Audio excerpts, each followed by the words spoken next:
Okay, this is a bit of fun.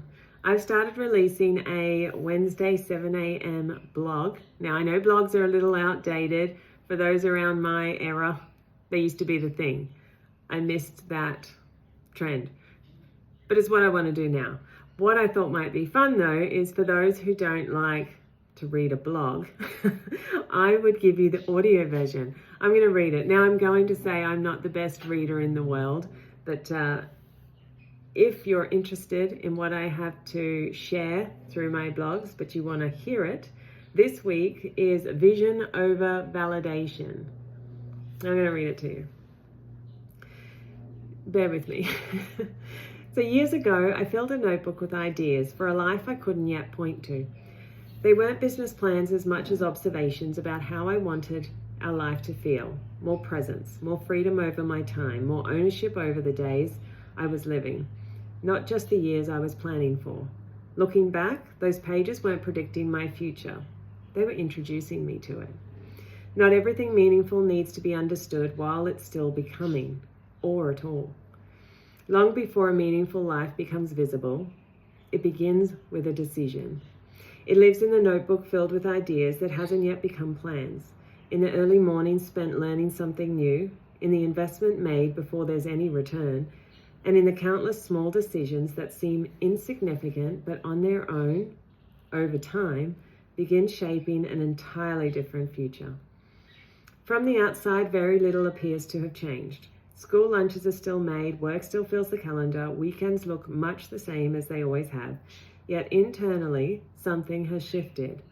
You've started making decisions for a life that nobody else can see yet. I've come to believe that's how meaningful life begins, not once it's successful or once everyone understands it. When I decided to build an online business, I wasn't looking for another job. I wasn't chasing a promotion or even a different income. I was pursuing a different way of living. I wanted work to fit around the life I valued rather than asking my life to fit around work.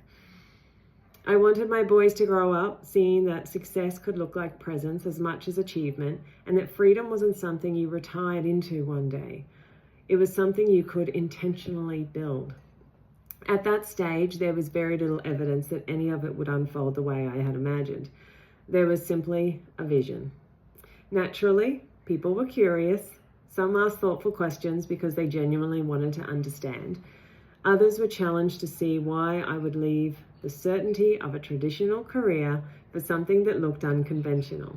I understood those conversations weren't questioning my vision. They were interpreting it through the framework they had. That's what all of us do. Let me read that again. I understood the conversations weren't questioning my vision. They were interpreting it through the only framework they had. That's what all of us do. We understand other people's decisions through the lens of our own experiences. If your career has always followed a traditional path, flexibility can seem unrealistic. If you've ever built a business, uncertainty naturally feels uncomfortable. If your own dreams have taken a different shape, someone else's can be difficult to imagine. I even remember being offered positions that paid less than the career I'd already built. The offers were genuine and well-intentioned.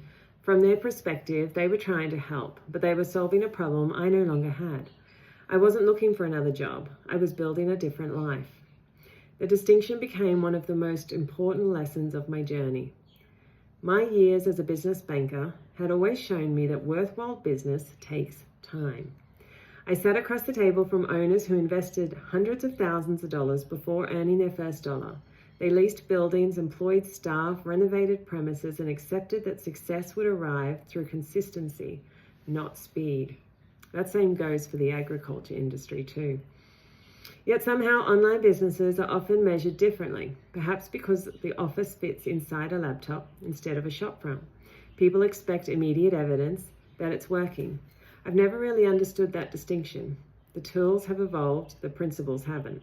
Every meaningful decision is still built through thoughtful decisions, consistency, patience, and momentum. Somewhere along the way, I realized something that changed more than my business.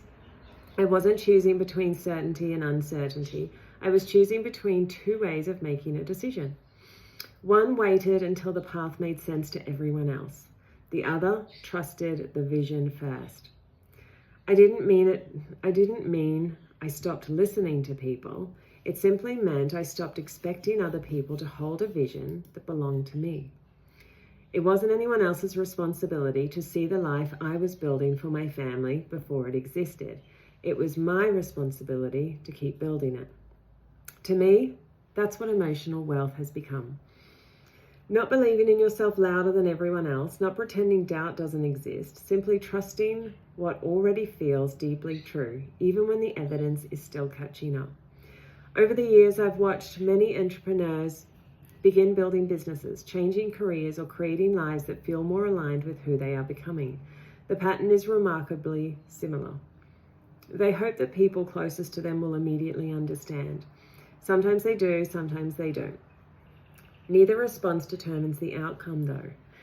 The outcome is almost always decided after those conversations have ended, in the moments when nobody is watching. It's decided by whether you continue taking the next step, even when your vision hasn't yet become visible to anyone else. That's true in business, motherhood, leadership. It's true in almost every meaningful decision we'll ever make.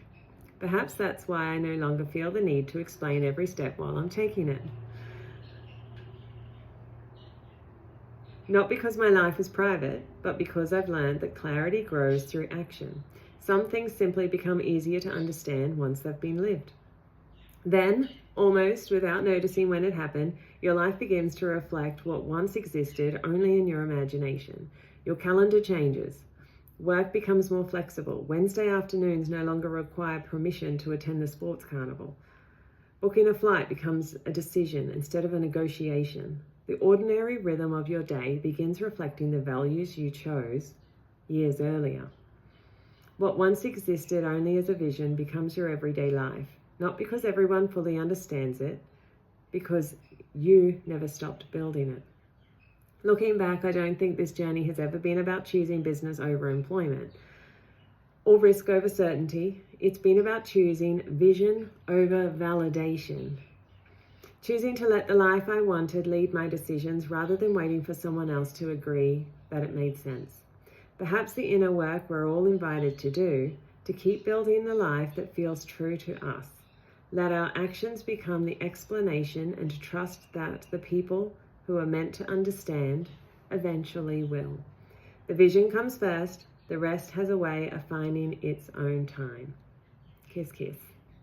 I hope you enjoyed. If you want to follow more, you can subscribe, but I'd be happy to hear your thoughts in the chat. See you next week.